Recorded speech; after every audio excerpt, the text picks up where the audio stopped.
Thank you, Peter. Peter hates those sorts of introductions of himself, so I'll get my own back one day. It's an absolute pleasure to be able to talk with you about the work of the Australian Science and Mathematics School, particularly this piece of work, which is around empowering the learner as the introduction to our Module 2. It is at the core of the work that we've been doing in our school for nearly 20 years, so 19 years that I've actually been working in the school and 18 years that the school's been open. So, how do I do this? Is there a clicker? Beautiful. All right. So, you'll know that the school's been open, probably most of you, since 2003. I started working there in 2002, and the school was actually formed with an agenda to transform particularly science and mathematics teaching and learning. And it is a senior secondary school, and so the thought was, let's try and see if we can crack that nut at senior secondary maths and science, and then we'll be able to, you were talking before about the excuses why things won't work. We'll be able to see from a lived experience from a school that's operating with, at the moment, 380 students, that we actually can make this work. So, I won't bore you with the background to the school. I really wanted to get in this afternoon now, and just talk with you about some of the things that we've put in place as a school to try and enable the empowerment of our learner voice. Because we can talk about this and have been talking about this for decades now, but how do you actually really make that happen? What sort of structures do you put in place? What's the culture that you're building? What sorts of things do you need to pay attention to? How are the learning programs designed, etc., to really make that happen? Who do you need to have on board? So we've most recently revisited our 10-year strategic plan. We're now in the final 3 years of that plan.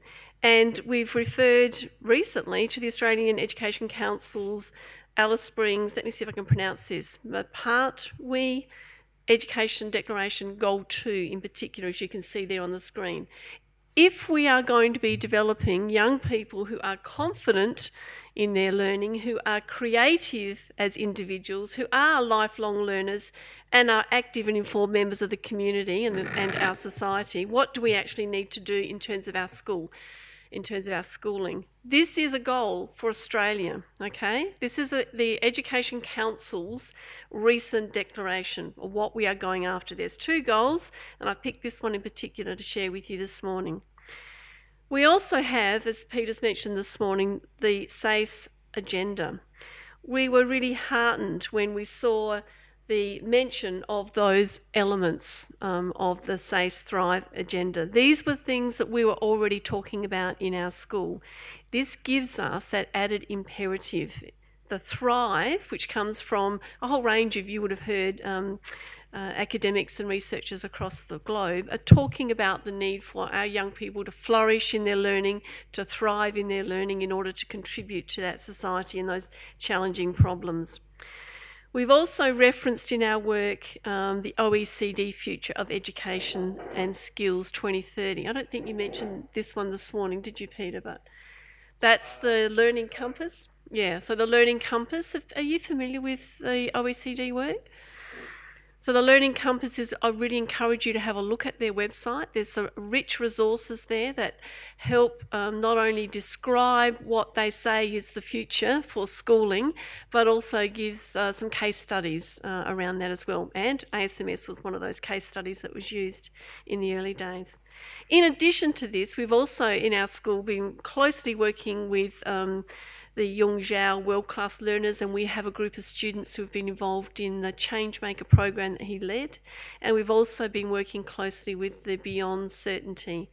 When we looked at that infographic or that diagram that Peter presented earlier, when we looked at that in our school, we just went, yeah, tick, yeah, tick. This is all the stuff that we've been working on in our school, and it was really important for us to have that affirmation, I think, that we were heading in the right direction, particularly for our leaders who are at times challenged in their own thinking about how they were working, given their experience themselves, that this is actually important work that they're leading and difficult. So, about 3 years ago, we revisited the purpose of our school, the vision, and together with our governing council, we we described our vision in the way that you see on the screen here. That was an important piece of work for us. We revisited that and wanted to make sure that we were still on track and that we're actually capturing the energy, the enthusiasm, the commitment that we had as a school community to where we were headed. You may know that the ASMS is not a local school. It's a school where students come to the school because they're interested, passionate, curious about their world, science and mathematics with the lens. So we need to make sure that we're continually challenging those young people in their learning. You guys are doing awesome work in your schools. Why wouldn't they stay with you? What is it about coming to our place that's going to give them that little bit extra, that's going to help them thrive and flourish? And it's very much around their passion and interest in science and mathematics. So if any of you have been to our school, you probably get the vibe that our kids are a bit diverse. There's about 35 different cultural groups, but there's also young people who have very eccentric views of the world. They're passionate about science and mathematics, and they definitely see the world through the lens of a scientist and a mathematician. And we want to grow that. We want to nurture that. This is the purpose for us as a school. So that extraordinary learning, inspiring passion, not squashing it, inspiring passion, and confidence driven by curiosity and challenge. This is our mantra. This is what we're going after, extraordinary learning experiences. It gives us that opportunity to do things a bit differently. So the power of a vision statement and being involved in developing that vision statement collaboratively with our students, with our parents, with our staff, with our education director, it's all been a critical part of these 3 years that I'm going to speak with you about this afternoon. So this is reflected then also in our Wellbeing for Learning. Is that what's on the screen? Yeah. Our Wellbeing for Learning framework. So all through our school and our statements and the direction that we're trying to embed in our school, you will see references to empowering the learner. A voice for the student, the agency that we want to develop and we want to honour in the way that we look at the Wellbeing for Learning framework, for example. We are committed to an environment where our young people, we believe, are ready for their learning. So we're looking after their well-being, and part of that is making sure that they have a voice so that their passion and their interest is reflected in their learning, that they have that agency to make decisions about their learning, informed decisions.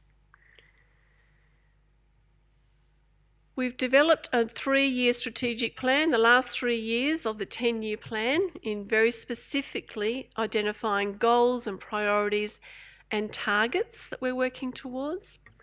You can see that 3 of those in particular really connect to the empowering the learner commitment that we have. So a curriculum for the future, that bottom line, the natural extension to this is that teachers and students co-design the learning. Innovative pathways to get results. You may know that we've been working closely with university, with Safe Sport, etc., looking for students to gather evidence of their learning in ways that will be recognised by tertiary institutions, for example, by employers that are different. So we have something called the Portfolio Achievement for Tertiary Entrance, the PATE. The learner profile we've been involved in as well. We've been committed to doing this for 10 years. It's taking us a while, but we're getting there. But again, this is about our young people being able to take control and responsibility for their learning and where they want to go in their pathway, and actually be able to demonstrate what knowledge, skills, understanding, what capabilities they're able to bring to those conversations. So again, our strategic plan, this is not the SIP, okay, this is our strategic plan that we have, says that our leaders within our school, our leadership structure is all set up around making sure that we can make these goals hopefully come to fruition. Every leader in our school actually develops their action plan around meeting these targets associated with these goals. So they work together in developing those action plans, and we work with them to support them in the resourcing that they need, which includes professional learning and growth, etc., in order to achieve that, to achieve those goals. The third goal, connected to community, industry and internationally. Peter mentioned earlier before how we have significant connections across the globe with a particular focus around science, mathematics and STEM, and it's important for us to be keeping in contact with their thinking and their challenges that they're facing as well in that process. But also within our own state, within our own country, listening to and working alongside people who are in industry, who are in business, who are academics, who are researchers, so that we understand better what it is that they're looking for, and therefore our students are able to connect with them as well. So that partnership piece is significant for us. It's also very important for me as a leader to make sure that, as we heard before from Richard, that we're aligning with the directions of our education department. We work within a system. So we've been able to identify, using our vision, using our strategic goals, we've been able to identify what our improvement goals will be. And if you read those goals, you'll see that they're very much, the challenge of practice, I should say, is very much around developing our students' confidence and capacity to understand themselves better as learners, and to provide the evidence of their learning, the evidence of their capacity in a whole range of different processes that we use. These are our challenges. And from these, we've also set, again, our goals, our targets that we're aiming for, according to our SIP process. So, as a leader, how have I envisaged that this would occur? What sorts of processes would we put in place? Well, actually, over the 18, 19 years that we've been working, we've come to identify that there are 4 key platforms, all supported through a very strong professional learning program that we focus on. So if we're talking about learning programs, we're looking at what do we do within our learning program that is really going to build that learner agency, really empower our learners. What is it we're going to do with our organisation of the school that will make that happen? What sort of structures and processes do we need to have in place, etc. So I'll just talk with you about those now. So first of all, the learning programs. We were, back in 2002, strongly influenced by Yoram Harpez, who was talking about the significance of having communities of thinking. And what he suggested was that you could actually be designing a learning experience, much like you heard Richard speaking about this morning, the learning nodes, around a fertile question, a problem, a big idea. So we began our school with actually those fertile questions shaping our Year 10, 11 learning programs. And the idea about that was that these problems and these questions that we would pose would actually be real world. They'd be relevant to our students, and the students would have a say in shaping those questions that we would then use to design a semester-long program. A semester-long program that is interdisciplinary, that ticks all the boxes for the Australian curriculum and for SACE at stage 1 level. That's our work to make sure that actually is operational. But the questions are the ones that our students are curious about, that they really want to answer, that there's no actually one answer to them. In actual fact, there's a whole range of perspectives that we could and should be exploring and helping them to explore. So Yoram Harpez was very significant for us in that work. We now have moved from fertile questions to big ideas as the way that we shape our central studies. So we've got central studies. The one we're doing next semester is Engineering a Monster, for example, which is about biomechanics, but it's also about the history of bioengineering and the ethics associated with that. But I'm not here to talk about the programs. I'll talk a little bit more about the structures. So in order for that to happen, we've actually looked from a Year 10 through to Year 12 lens, and we've recently developed a statement that's going to help guide us for the next 3 years. Now, this again was really important for us as a school to have a common understanding about the why. Why were we doing it that way? What research was informing it? Why was it important for us to honour the connections, the coherence and the agency that we wanted to honour within our design of our learning programs? So this statement, Learning at ASMS, is about a language that we're using in our school, a language that we use with each other as teachers and educators, but also that we use with our students and we use with our families and governing council. It's been significant for us.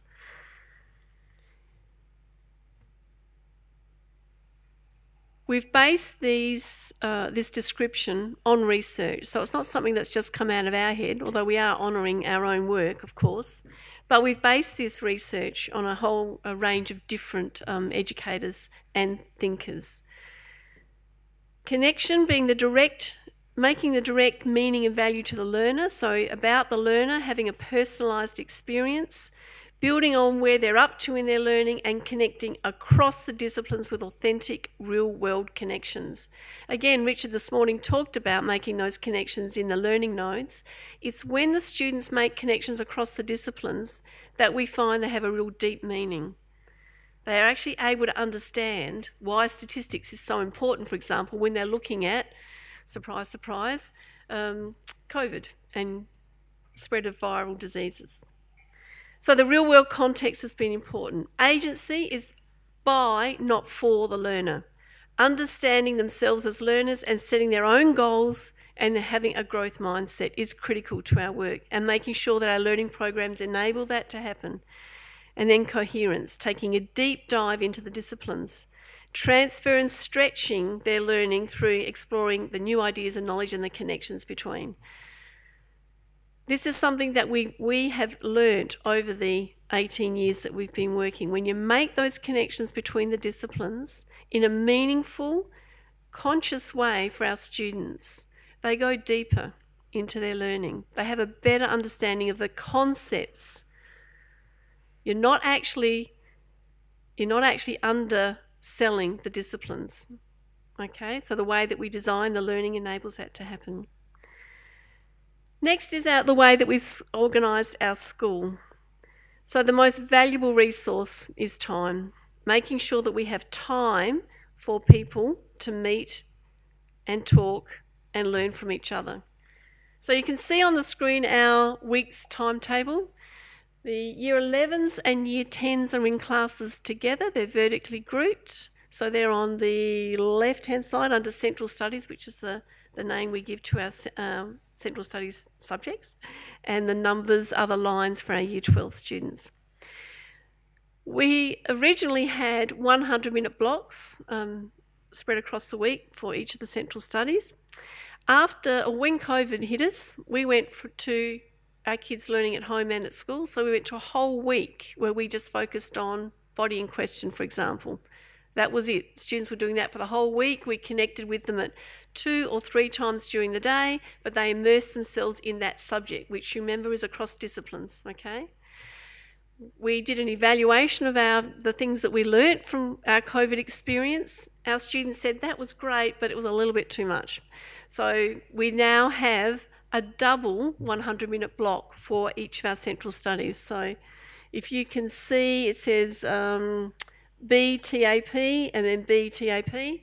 That's TAP, Truth and Perception. So that B group, half of our group of kids, on a Monday morning, Session 1 and Session 2, have Truth and Perception.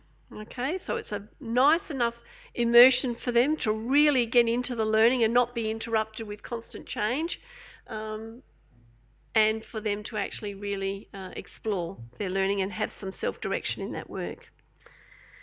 What else can I point out from there? Learning Studies time, which you see is the pink colour, is our 300 minutes a week. It is a metacognition program. It's the glue that holds our program together. We spend Learning Studies working with our students Year 10, Year 11 and Year 12 across the 3 years to really develop their capacity to self-direct, self-regulate and then self-determine their learning. And that needs support. You can't expect kids to do this without giving them some support. So there's a structured program that we run across those 3 years. We also have in the Learning Studies program the PLP and also a health and PE component that is assessed. There's an afternoon on Thursday is a passion project. That's like an elective. Students are driving that. So students said to us, these are the things that we really want to learn more about. These are the skills that we want to develop. Here's some capabilities that we're pretty keen on doing. We got that information from students, and then with a group of students, we designed the selections that they would work in for the first semester. And then we do the same in second semester. It's their passion project. Those of you that have connected with our school previously might have heard us talk about Adventure Space. So that's now evolved. Adventure Space was more around what the teachers were excited about and wanted to do, but now the passion project is very much about the students following through with what it is that they want to do. So we've got students working with Flinders University, we've got students going out into the community with community support agencies, we've got students doing some community science projects, that sort of thing. We've also got students doing work in our, what we call our ideation studio, which is like a makerspace that most of you will have. Also on Wednesdays, there's a Triple M time. So you see there's a big block of time there, LSG, Learning Studies Group, and there's a Triple M time. So again, I referred to the Wellbeing for Learning framework earlier. We understand it's really important for our young people to monitor and regulate their learning. If they're going to be empowered, they need to know how to manage that, to balance. So we run a program which Triple M stands for music, meditation and movement. And it really is a break from their study. We get them doing stuff, not doing their homework. It's a 40-minute session on Wednesdays where they actually just chill for a while, which we've found has been really important. I know a lot of people were talking about that letter M and another letter in the activity that Peter ran before to do with mental health. This is one of our ways of trying to support our young people in that space. Every Tuesday afternoon we have professional learning for our teachers. That is a key part of building their professional capital, their capacity to work in our school and to work in collaborative ways. And you can also see there's a number of times there in the week's session which are around our teaching teams meeting, designing the learning together, assessing the learning, moderating the assessment of that task, reflecting and generating new ideas, which if you remember again from Richard's diagram this morning, that was at the centre of actually enacting change. So having that time built into our schedule is critical. We also have teaching teams. Our teaching teams are interdisciplinary or cross-disciplinary. Typically there's about 8 to 10 teachers in that team. They're responsible for designing the learning and the assessment of the semester-long program. They're led by a B-level 2 leader. They actually moderate, teach, support each other within that interdisciplinary study. So at any one time we will have access for our students to the expertise that they need, either through a teacher or through the resources that they have developed. Teachers would run, it's not a free-for-all, like teachers will run the session as they've designed them. A team of teachers will plan a module of work, and that module of work has had the expertise in the designing of it, but also in the teaching of it. So we know that our students are able to access that. But the role of the teacher in our school is around facilitating learning. That's a key head shift for our teachers to move from being the expert in the room or the only expert in the room to be someone who is the expert in teaching and learning in the room, and they can support the students in that process.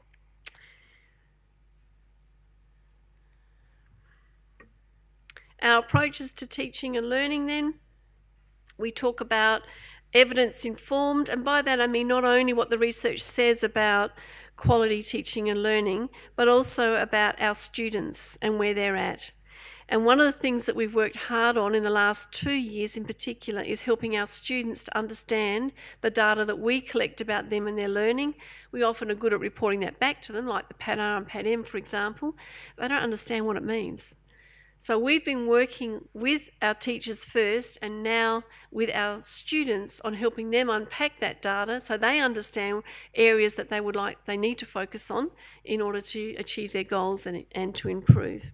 So it's about helping students understand where they're up to. This is the self-regulation piece of empowering the learner so that they can then set their own goals. They do that through through events that we call learning conversations. You probably have something similar. It's a round table conversation. We do that mid-semester. Students reflect on their achievement, where they're going in relation to their goals, and set the goals for the second half of the semester. And their learning studies teacher and a member of their family or two members of the family meet with them. That's going to be happening in week 10, 11 of this term. The student is at the centre. So again, it's a question I often pose to teachers around, like, in whose interest is this?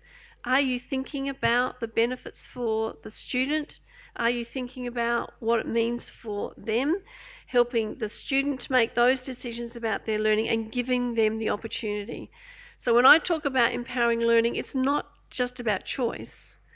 Learner agency is not just about choice. It's actually understanding yourself as a learner so that you can make a decision about where you need to go next. And we certainly heard this morning that that is a very important life skill. The other thing that we've been working on is the students providing evidence of their learning. So student-centred again, still talking about that. We've actually, with our mathematics in particular, we've asked students to collect evidence that they have of their learning and understanding in mathematics. And they present that in a folio, which is then assessed by a group of teachers and moderated across that group of teachers as well. So again, it's around students feeling like they can identify their own growth in relation to their mathematics in this case, and they can articulate that either through presenting the artefacts in their folio or having a conversation with their teachers through the learning conversations. What we've actually found is that the students are getting a higher grade. We've actually done a comparison. So they're actually doing better in terms of their achievement in relation as a result of having done this. Inquiry Rich is a very strong co-design piece following their areas of interest and passion and allowing that to happen within our central studies, but also allowing that to happen within our Year 12 program. We've introduced 2 new subjects in 2020 and repeating them in 2021. One of them we've called Extraordinary Learning, and the teacher actually supports the students to design their own lab. They design that lab, the teacher makes sure that it meets the requirements of the learning and assessment plan, and the students plan their year course and present their assessment pieces as they're required to. And then finally, teacher as facilitator of the learner, which is what I said earlier. Very much it's around building the teacher capacity to help the students learn how to learn and to personalise that learning experience. Now, earlier on I said that at the core of all of these platforms has most definitely been the professional learning, and that afternoon session that we've had with our staff is absolutely critical. But we don't look outside our own school necessarily for someone to facilitate that professional learning. It's very much around our teachers designing their professional learning for the semester or for the year. They meet in professional growth mentor groups, and they challenge each other about their learning and how they're wanting and how they need to stretch or how they want to stretch their own capacity, their own skill set. And we do that every Tuesday. That's been a critical part of our work ever since the school's been opened, actually.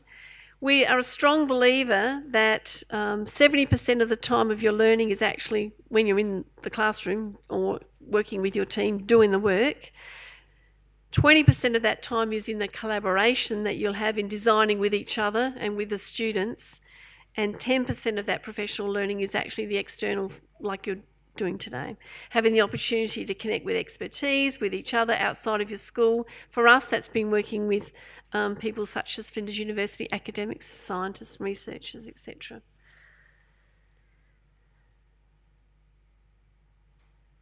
So, What else have I missed out? Probably heaps of things. I've tried to keep it to this is what we do in our school to enable that empowerment of the learner to be real, to be an experience that our students know, feel, experience, see, hear, and also that our teachers have the capacity and the support to enable that to happen. So again, thank you very much for the opportunity to talk with you this afternoon. Hopefully that's given you a perspective of our school in relation to this area, the module, and we're going to talk a little bit more about empowering the learner this afternoon. So thank you.